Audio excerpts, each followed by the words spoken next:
happening tonight. President Joe Biden is expected to lay out his priorities for the country in his first address to Congress. The address will be unlike any other with COVID protocols in place.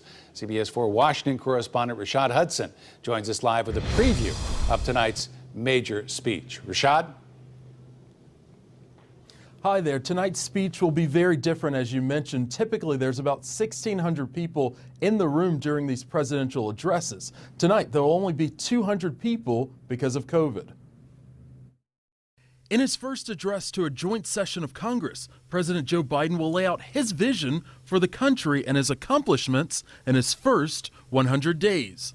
You know, he's going to talk about what we've been through in this past year as a country and how we've come together.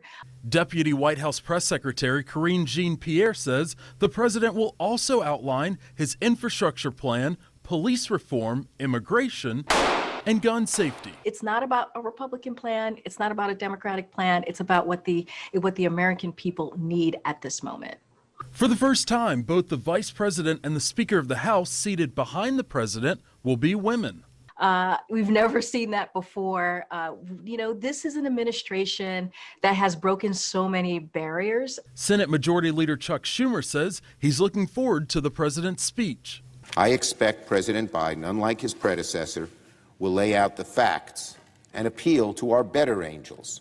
But President Biden will have a harder time winning over Republicans like Texas Senator John Cornyn. I think President Biden's legislative proposals look like he wants to turn the United States into Europe, into a social welfare state. Tonight will also be a big night for South Carolina Senator Tim Scott, who will deliver the Republican response to President Biden's speech. In Washington, Rashad Hudson, back to you.